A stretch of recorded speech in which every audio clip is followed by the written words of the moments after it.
Hello and welcome to Comic Culture. I'm Terrence Dollard, a professor in the Department of Mass Communication at the University of North Carolina at Pembroke. My guest today is a legend in the world of comics. It is John Romita Jr. John, welcome to Comic Culture. Thank you very much. Pleasure to be here. And don't bring the L word into it too often.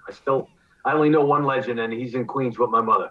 Well, that's a great place to start. You are the son of the great John Romita Sr., who was for many years the influential Spider-Man artist, the de facto art director at Marvel. So how do you sort of get your foot in the door at Marvel and make sure that you are able to be respected as an artist on your own? You go 20 years before that happens, because people will dislike you due to the fact that you have a father in the business, figuring you're getting a job because of your father. And in his words, shut your mouth, keep your hands in your pocket, and do your job, and outlast them in that respect. It was intimidating, but it was brought upon myself by myself. I didn't listen to the outside noise because I had a great coach who was telling me to shut up and just do your job. And that was it. The derisive term junior came from that period of time because everybody looked at me, just said, go away, junior. Those are the older artists who became friends faster than my own contemporaries. However, it was just a matter of doing my job, and if I could not have done the job, I would not have been in the business. Simple as that. Supply and demand. And your career goes back to, hard to believe, the 1970s, because you're about 25 now. So the thing is, you are known as an artist's artist. When I've talked to guests over the years, they rave about your ability to tell a story sequentially. So when you are looking at a script, when you are looking at the assignment, how do you sort of approach it so that you can tell a story from page one that by page 2022 is just fantastic? The formula, my process, is take the script or the plot or the combination of both and just pace it out in stop action film form, is what I call it in my own head. I try to connect the scenes and connect the panels and design the panels within that. It's just a process that I came up with through years of watching film with my father as a kid, and then reading comics, and then being told about being a storyteller by my father, in that it's not all flash. You have to explain where you are. And then he would show me that thought while we were watching films together, because there was no internet when I was a young guy. And we would watch films, and he would explain. Marlon Brando's going to walk onto this scene. Watch what happens after this. And remember what happened this few minutes ago. Watch what happens in 10 minutes when this happened. And all of that coalesced when I got to reading comics, because he told a stop action film. And that's the way my process works. So I pace it out and I write notes to myself in the script with notes that would remind me of what I was thinking at the moment. And then as I'm telling the story, I sometimes sacrifice the big money shots for an explanation shot, so to speak, establishing shot. And that allows me to do more money shots, and it makes sense because of the establishing shot. If this makes any sense, I'm amazed. It's just something over time became a forte of mine, and I'm a better storyteller than I'm an artist. However, storytelling made me a better artist, if that's possible. Well, you have a unique style to your figures, and I think of your work on Spider-Man, where, over the years it's evolved. You started out maybe closer to the Marvel style, and then sort of became your own style. And your Peter Parker, your Spider-Man, is a very limber, very angular figure. So I'm just wondering, when you're thinking about, I guess, storytelling versus the rendering of a character, or, if it's Mary Jane or something like that, I'm thinking of those 90s artists who might have thought it was really great to do a cheesecake shot for a half a page and then, put the rest of the action in a couple of small panels. So how do you kind of balance the storytelling need with, that desire to show off a little bit? The storytelling it's preeminent in my mind. And the trick is to at least accommodate the imagery along with the story. It's hard for me to explain, with the exception that I know what I want. And what I want is to tell the story. And at the end of, when the book is printed and somebody reads it and say, this was a really good story, then I know I've done my job. And oh, by the way, some of those shots you did were pretty good too. So within the frame of storytelling, of having this play out sequentially, and it makes sense that it could have done the same job without dialogue, then I know I've done my job. And oh, by the way, a couple of the shots came out pretty good. I'm not as intricately detailed with line work as some guys are. I'm not as nearly good a drafts person, so to speak, as some of my contemporaries are. I just think I'm a better storyteller, and that makes me a better artist because it's all encompassed to me, storytelling and art. It's all part of it. And it's fascinating because, as a storyteller, you have the ability to do the simple and the extraordinary on a page. And I think back to something, the first time I came across your art, I picked up an issue of the X-Men, and Aurora is walking out of a building, and she throws a garbage can through a plate glass window to get out. And I just remember being just stupefied by how simple and yet how powerful that was, and how it served the story, because I was completely, I think she's running away from some monster or whatnot. So when you look at some of your earlier work that, again, the storytelling is solid, and you look at your work that you do now where your storytelling is more than solid, how do you see that progression? Progression is, oh crap, how am I going to do something different that I haven't done before? And oh crap, I may not be able to. And now with the advent of social media, I hear that. Oh, this is the same old stuff for the last 10 years. You're getting boring, Romita. And I say things like, Mom, you can't talk to your son like that. You can't do that. My first point is I am constantly trying to come up with something different or do a panel that's different. Design sense, you can always do something different. The moment calls for a different design within the panel. But a figure of Spider-Man to have been done, to do differently that hasn't been done before, that's like coming up with a brand new melody for a song. There's been a billion songs. How do you come up with a new melody? It might be derivative. Well, Spider-Man has been done by much better artists than me before me. So I have to try and do something different, albeit derivative. And my father's work, Steve Ditko's work, there's no better people to be derivative of. So I accept that as guilty, but it's still a way of doing it slightly different. And at least my style will hold that true. But the storytelling, I think I can come up with something different most of the time. I just did a couple of panels in the issue I'm working on, and I remember thinking distinctly, I haven't done this type of angle before related to this conversation. Having more trouble with a conversation than choreographing a fight. How do you do something relatively interesting with a conversation, albeit an important conversation? How do you do something different? Angles, just the acting, because the writer will say, this is the conversation that's going on.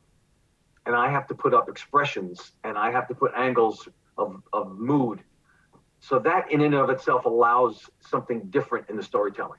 So when you have a quiet moment like that, I think back to John Buscema, the example that he had in How to Draw Comics the Marvel Way, where there's two gentlemen talking, and the first one is perfectly serviceable, but the second one features a lot more dynamic angles, and the guy, with the cigar points towards the door, and now you know that there's a lot of trouble going on there. So when you're looking at these quiet moments, which in many cases are more rewarding than the big punch, is it just the camera angles, or are you thinking about, in this scene, Peter better be looking or thinking about this because that's the underlying thread? That's a good segue. The best thing about having a new writer to work with, so to speak, as in Zeb Wells, he and I have been together for a short time, well, a year and a half, 2 years, whatever it is that they'll ask for conversations in their own way, and it allows me to show the acting in that own way, my own way towards their dialogue. So the writer's coming up with something different, and that's wonderful. But the acting has to be authentic. The expressions, when somebody is upset about something. There's a scene here that Mary Jane's husband has to say something very heavy. And then you have to show the expression for that moment. That's why it's great to have a new writer, number one. Number two is have a mirror near your desk and get expressions. And my wife will walk in on me, and I'll have my face plastered in a mirror. I'm looking at an expression, and then I'm drawing it. And she says, "What are you doing?" And I'm acting. And listen, you have to be a little bit of a ham to be an artist in the first place, especially as a storyteller. And you need the dialogue to lean you towards that. And there is the answer to the question earlier about how do you come up with something new? You work with a new, brilliant writer, and Zeb Wells is that. Well, you've worked with a number of brilliant writers throughout your career, whether it was Chris Claremont or Howard Mackey or your current writer. So when you are getting that bond and sort of figuring out each other's strengths and how to play into them and make two ideas better than one, how do you kind of come to that consensus? Ooh, good question. I think it's a feel you out kind of thing. First, I'm older than all the writers I work with. That's the first thing that sucks. But there's a little bit of respect that goes along with my storytelling. They'll say to me, I know what you can do. Don't feel restricted by what I'm giving you as much as I'd like you to go with what I'm giving you and play towards your strength. Neil Gaiman even said that. I know you can tell a story, so don't feel like this is a script per se. This is a plot with dialogue. If you're going to make any changes, drastic changes editorially, you got to contact me. I never did make a drastic editorial change in as much as I will add a couple of panels for beats, for moments. I like to pull back and show scenes and then get close-ups within those scenes. It depends on the writer. And if they allow for me to have freedom, that's wonderful. But I will discuss it with them. There's no great shakes here. Nothing I'm doing out of the ordinary. I'm sure every writer and artist tandem has the same thing. But I'm fortunate enough that my storytelling allows the writer to show off their muscles, so to speak. And then at the same time, I come up with some money shots, and then the artwork is okay, but the storytelling makes it. Listen, my artwork is, to me, it's a B, but the storytelling that I can add to it allows the artwork to improve depending on the scene, and I'm proud of that because it makes. Listen, it's prestidigitation. Look over here while I'm giving you this over here. Look at the storytelling, but the artwork is only so-so. Yeah, I'll get better. Listen, I got plenty of time to improve. Well, first off, I would probably disagree. I'd probably rank you a little bit higher than a B, but the one thing I do know, we did a panel together at Heroes Con this past year, and you are modest about your achievements, you're modest about your abilities, and I think in some cases you don't need to be because you're John Romita Jr., your career has spanned centuries, apparently. But I started when I was 2, what can I say? But the question I have is, you mentioned before that now you are older than some of your collaborators, whereas previously you might have been the new kid on the block. So as you are changing those roles, is there an intimidation when you are the new artist who's joining the most successful comic like the X-Men, or is there a different expectation with a writer who might feel intimidated because you are John Romita Jr.? I don't know if I intimidate anybody. I really don't, and that's only because speaking to them at the outset is important to get to know them, or if they don't know me or know what I do, then I have to familiarize them. However, it's a personality thing. Get to know this person and make them feel comfortable. This is fun more than it's anything else. But I don't want a writer to think anything of me other than storytelling. And then, oh, by the way, you can draw decently too. Working with guys as a young artist, working with great writers, like Chris, you mentioned Chris Claremont. He and I weren't friends at first because we didn't know each other. We became friends, and now we are friends. He wasn't familiar with what I could do. In a short amount of time, he liked what I was doing. You can't stop that process. The modesty part comes from having a brilliant artist as a father. And if he doesn't have an ego, how the bleep am I supposed to have an ego? It's simple as that. He said, and I'll repeat this till the day I die, I have a brilliant artist father who told me there's always somebody better than you somewhere. Get used to it. And if you get used to that, then you'll be a better artist because you'll understand there's somebody better than you. If you think you're great, you're never going to get any better. How can I put myself into an ego situation when I get that kind of brilliance from a man who's 10 times better? He's LeBron James, I'm the water boy. Let's just put it that way.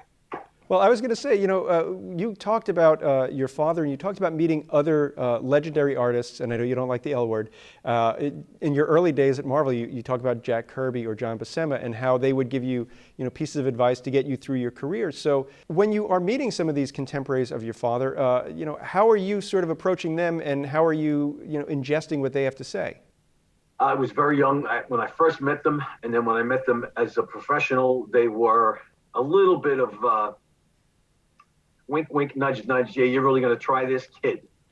And the breaking of the ice was, my father will say, he's looking to get faster and more proficient.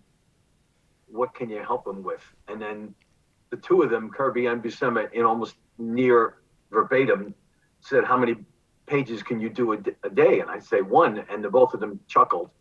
And they both, in their foul ways, said, throw away your effing eraser. And that was kind of a microcosm of their idea, which is what you first come up with generally is a better version. If you keep on erasing and doing it over, it's not going to get better. It will sometimes, but most of the time, go with your first instinct. And then Kirby and Buscema notably, just amazingly fast. Kirby did 7 books a month at one point. That's beyond genius as well as being brilliant artists. So their advice was professional.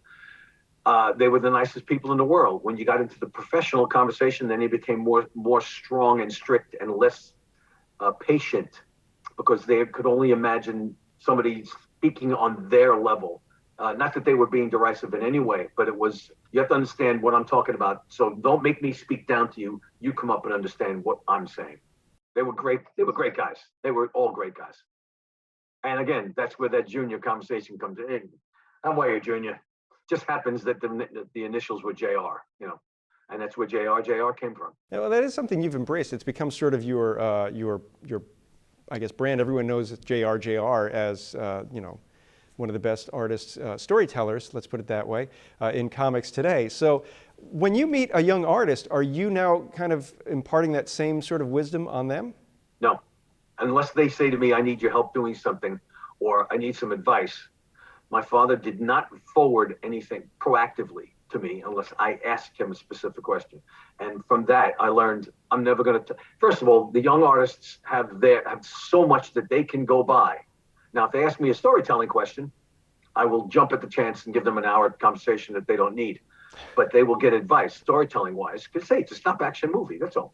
Make sure everything makes sense, panel to panel and page to page. I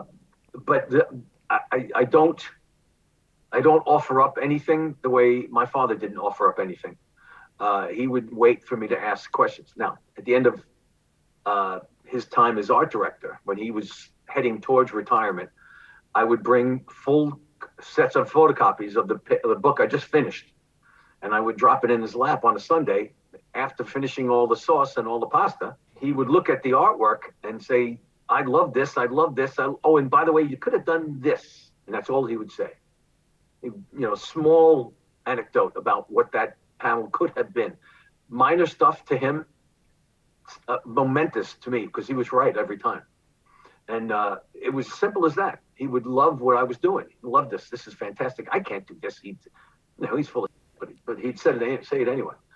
I won't do that to anybody that's not related to me. If my son were an artist, I would probably try to find this way, but not to young artists that I don't know.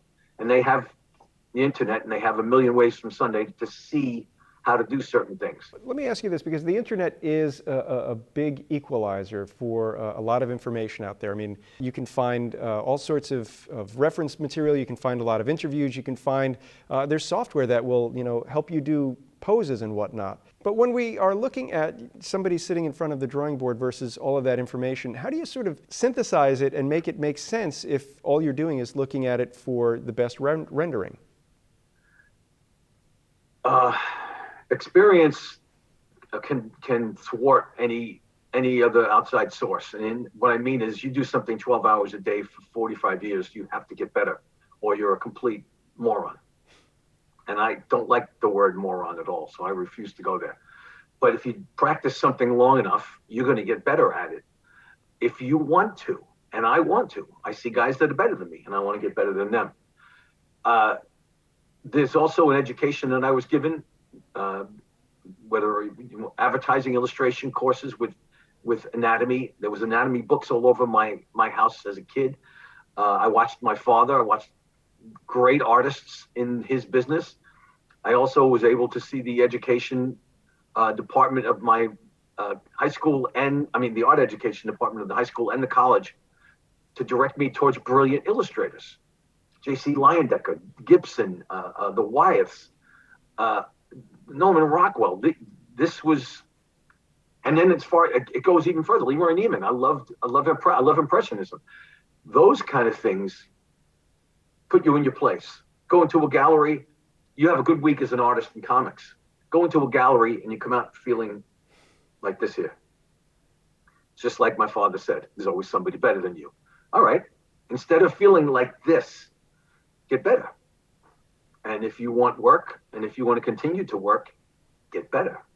If you don't think you should get better, you're going to get worse.